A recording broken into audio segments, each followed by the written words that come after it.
In the village of Taran, beauty was the currency that everyone sought, and Aria, the blacksmith's daughter, had none.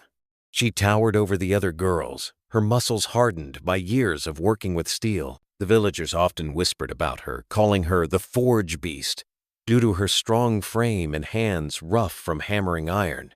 Her father, a kind but stern man, was proud of his daughter's skills. Yet, he wished she had more of the delicate grace that other girls had. He knew that no nobleman would ever choose a woman like her, especially in a village where physical beauty was prized above all else. The annual village beauty contest was a source of mockery for Aria.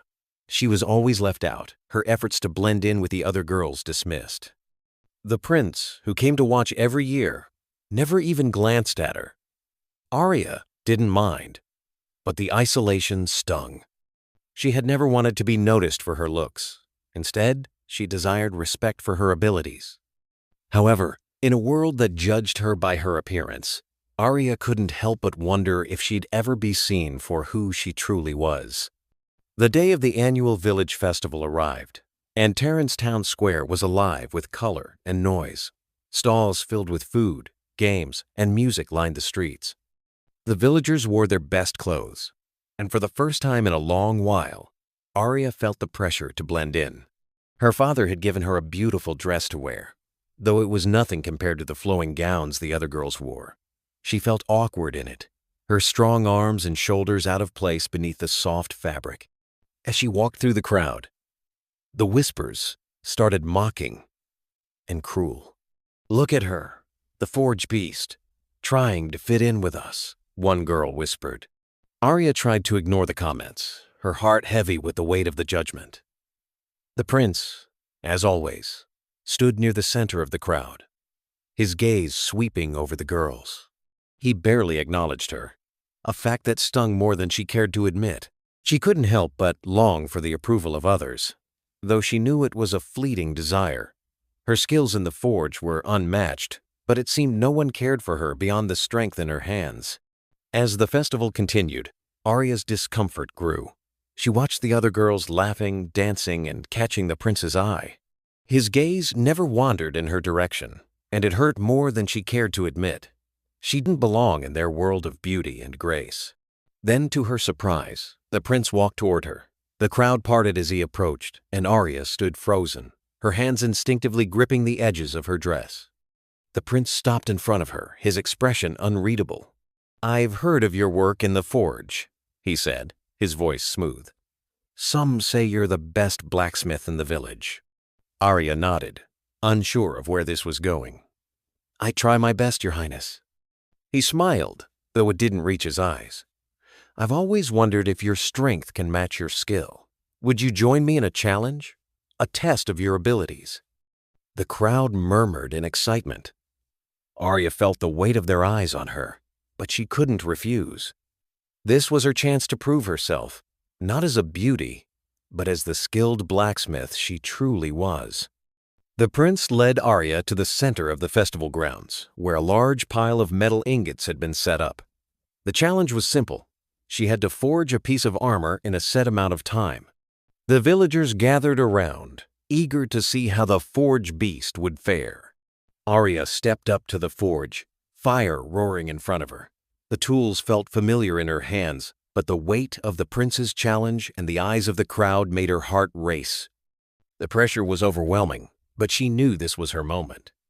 With a deep breath, she picked up her hammer and began to strike the metal. Each blow was precise and powerful, the sound of the hammer ringing through the air. Sweat beaded on her brow, but she pushed through, shaping the metal with skill and speed.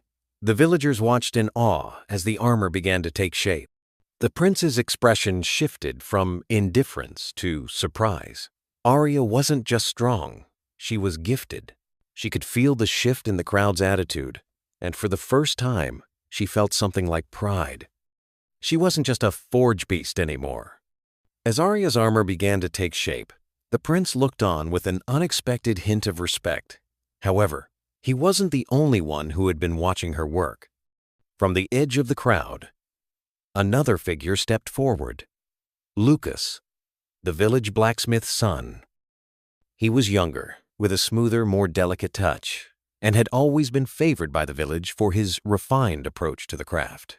Aria had always seen him as a rival, but today she had hoped to prove that her strength and skills were enough to stand on their own. Lucas approached the forge with a challenge of his own.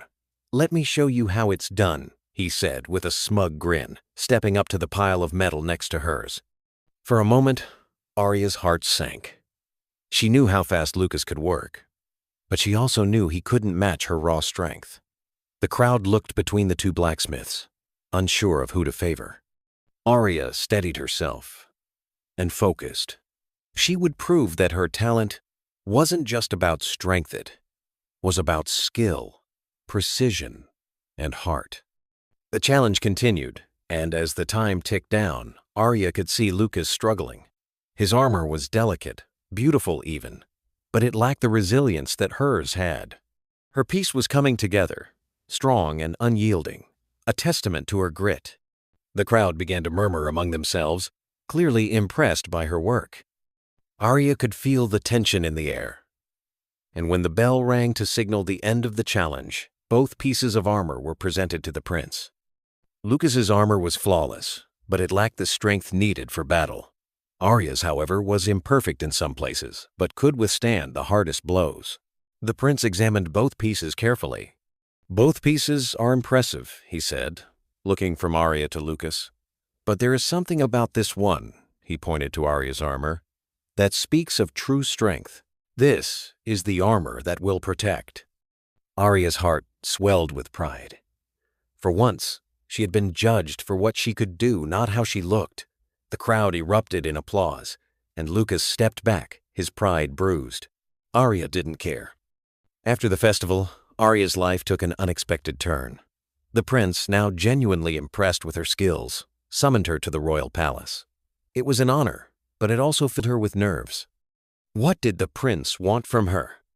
When she arrived, the prince was waiting, standing beside his father, the king.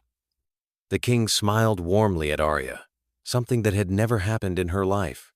"You've proven yourself today, Aria," the king said. "We need a new master blacksmith in the palace. Your talent is unmatched in this village, and we would like you to join us." Aria's heart raced. This was the opportunity she had dreamed of, but it came with a challenge. She had always been an outsider in her village, and now she would be a stranger in the palace. But her skills had brought her this far, and she knew she couldn't back down now. "Will you accept?" the prince asked, his tone more sincere than before. Aria nodded, her voice steady. "I will." The prince smiled, but there was something in his eyes, an unspoken challenge. She was about to step into a world where she would no longer just be the forge beast. But could she thrive in the royal court? Or would she once again be judged by her appearance instead of her abilities?